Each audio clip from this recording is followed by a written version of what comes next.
لكم في الروح.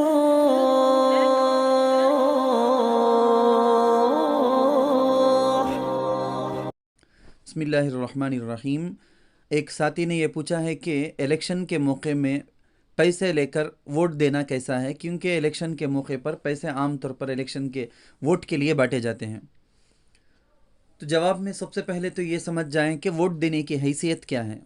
یا تو ووٹ دینے کی حیثیت ایک گواہی ہے، وٹنس بن کر ہم شہادت دیتے ہیں، یا ووٹ دینے کی حیثیت امانت ہے۔ یہ دونوں کے دونوں ہیں۔ جب آدمی اس کے پاس کسی کی امانت ہو، وہ امانت کو ٹھیک ٹھیک دے، اس کے اندر کچھ غلطی کرے گا تو وہ خائن ہوگا، خیانت ہوگی، بہت بڑا گناہ ہے۔ جب آدمی کو گواہی دینے کی نوبت آ جائے تو گواہی دینا اس کے اوپر لازم بھی ہوتا ہے، اور گواہی دے گا تو سچی گواہی دے، جھوٹی گواہی ہرگز نہ دے۔ جھوٹی گواہی دینا بہت بڑا گناہ ہے۔ بخاری شریف کے اندر حدیثوں میں، بلکہ قرآن اور حدیث دونوں کے اندر جھوٹی گواہی کی بھی، خیانت کی بھی ممانعت آئی ہے۔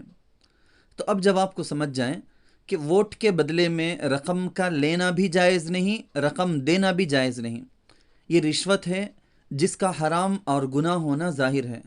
لہٰذا ووٹ کے لیے پیسے لینے اور دینے دونوں سے بچنا چاہیے۔ حدیثوں کے اندر، روایتوں میں یہ بات آئی ہے، رشوت دینے اور لینے والے دونوں پر بھی اللہ کی لعنت ہے۔ ایک دوسری روایت میں ہے کہ دونوں ہی دوزخ میں ہوں گے۔ اگر کسی نے، جس کو یہ مسئلہ معلوم نہیں تھا، لے چکا ہے، کسی نے لے لیا ہے اور اب واپس کرنا ممکن بھی نہیں ہے، جس کے پاس سے لیا اس کو دینا ممکن بھی نہیں، تو بغیر ثواب کی نیت کے، جس طرح بینک سے جو انٹرسٹ کے پیسے ملتے ہیں اس کے بارے میں مسئلہ ہے نا، بالکل اسی طرح سے ثواب کی نیت کے بغیر غریبوں میں تقسیم کر دینا ضروری ہے۔ پرسنل اون استعمال، ذاتی استعمال میں لانا اس کی بالکل اجازت نہیں ہے۔ لہٰذا کسی بھی نام سے الیکشن کے موقع میں ووٹ دینے یا لینے یا ووٹ دلوانے یا کسی کے لیے راستہ ہموار کرنے وغیرہ وغیرہ کے لیے پیسے لینا دینا حرام ہے۔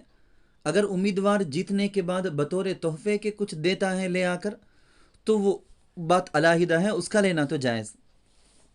نوٹ، اس جگہ ایک بات یہ بھی یاد رکھ لیں، اگر میں نے ممکن حد تک میرے طاقت میں، میرے بس میں جتنا ہے اس قدر پوری تحقیق کرنے کے بعد، اچھی طرح ریسرچ کرنے کے بعد، دل کو اچھی طرح اطمینان حاصل ہو جانے کے بعد، حاصل کر لینے کے بعد، کسی لیڈر کو میں سمجھا کہ یہ قابل ہے، امانت داری اور دیانت داری کے ساتھ میں نے اس کے حق میں ووٹ دیا، گواہی دی، اس لیڈر کو ووٹ دے کر میرے بھی ووٹ کی وجہ سے وہ جیت کر منتخب ہو کر آ گیا۔